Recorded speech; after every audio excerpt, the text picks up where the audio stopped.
ভারত সম্ভবত ধারণাই করতে পারেনি শেখ হাসিনাকে ঘিরে ডাবল গেমিং করতে গিয়ে শেষ পর্যন্ত তারাই কূটনৈতিকভাবে বেকায়দায় পড়ে যাবে। বাংলাদেশ থেকে এতটা শক্ত ও স্পষ্ট বার্তা আসবে সেটাও হয়তো তাদের কল্পনায় ছিল না। তাদের ধারণা ছিল বাংলাদেশ হয়তো একটি গদবাঁধা প্রতিক্রিয়া দেবে, যেমন আমরা কঠোরভাবে নিন্দা জানাই বা হাসিনার বক্তব্য জনগণ প্রত্যাখ্যান করেছে, এ ধরনের একটি সাধারণ প্রেস রিলিজ। কিন্তু বাস্তবে ঘটেছে তার সম্পূর্ণ উল্টো। বাংলাদেশের পররাষ্ট্র মন্ত্রণালয়ের কঠোর অবস্থান ও বিবৃতির পরপরই পরিস্থিতি নাটকীয়ভাবে বদলে যায়। এর প্রভাবেই পরদিন ভারতের প্রধানমন্ত্রী নরেন্দ্র মোদী বাংলাদেশে নিযুক্ত হাই কমিশনারকে নির্দেশ দেন যেন তিনি সরাসরি তারেক রহমানের সঙ্গে যোগাযোগ করেন এবং ভুল বোঝাবুঝি দূর করার বার্তা পৌঁছে দেন। শুধু তাই নয়, ভারত পক্ষ থেকে জানানো হয় বাংলাদেশ ভারত দ্বিপাক্ষিক সম্পর্ক উন্নয়নে তারা আশাবাদী। দুই দেশের মধ্যে যে কোনো সমস্যা সমাধানে দুই প্রধানমন্ত্রীর বৈঠকেও তারা প্রস্তুত। পাশাপাশি ব্রিক্স সম্মেলনে অংশগ্রহণের জন্য তারেক রহমানকে আনুষ্ঠানিকভাবে আমন্ত্রণ গ্রহণের অনুরোধ জানানো হয়। এরই ধারাবাহিকতায় ভারতীয় হাই কমিশনার প্রধানমন্ত্রীর সঙ্গে সাক্ষাতের সময় চান।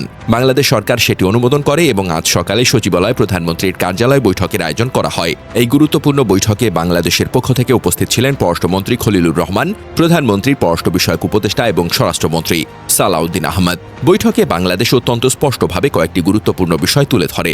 প্রথমত, দণ্ডিত শেখ হাসিনাকে রাজনৈতিক কর্মকাণ্ডের সুযোগ দেওয়া বাংলাদেশের জনগণের অনুভূতির প্রতি সরাসরি অসম্মান। বাংলাদেশকে আশ্বস্ত করার পরও ভারত কেন তার প্রেস মিট বন্ধ করতে পারেনি, এই প্রশ্নের সন্তোষজনক কোনো উত্তর ভারতীয় হাই কমিশনার দিতে পারেনি। এরপর বাংলাদেশ 5টি নির্দিষ্ট দাবি স্পষ্টভাবে তুলে ধরে। 2013 সালের বন্দি বিনিময় চুক্তি অনুযায়ী শেখ হাসিনাকে বাংলাদেশে ফেরত পাঠাতে উদ্যোগ নিতে হবে। ভারতের মাটিতে বসে আওয়ামী লীগ কোনো ধরনের রাজনৈতিক অপতৎপরতা চালাতে না পারে তা নিশ্চিত করতে দৃশ্যমান পদক্ষেপ নিতে হবে। সীমান্তে হত্যা সম্পূর্ণ বন্ধ করতে হবে এবং পুশিন কার্যক্রম থামাতে হবে। গঙ্গার পানি বন্টন চুক্তি নিয়ে ভারতের অবস্থান স্পষ্ট করতে হবে। শহীদ ওসমান হাদির হত্যাকারীকে দ্রুত বাংলাদেশে হস্তান্তর করতে হবে। বাংলাদেশ জানিয়ে দেয় এই বিষয়গুলোর ব্যাপারে ভারতের স্পষ্ট ও ইতিবাচক অবস্থানই দ্বিপাক্ষিক সম্পর্কের ভবিষ্যৎ নির্ধারণ করবে।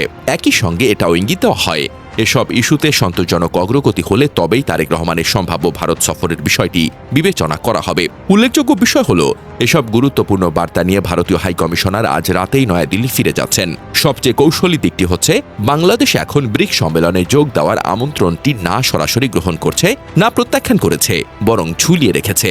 এই কৌশলগত অবস্থানই বর্তমানে বাংলাদেশের সবচেয়ে বড় কূটনৈতিক মাস্টার স্ট্রোক হিসেবে বিবেচিত হচ্ছে। দুই দেশের সম্পর্ক আগামী দিনে কোন পথে যায় তা নির্ভর করবে ভারত এসব দাবির বিষয়ে কতটা আন্তরিক ও কার্যকর পদক্ষেপ নেয় তার উপর।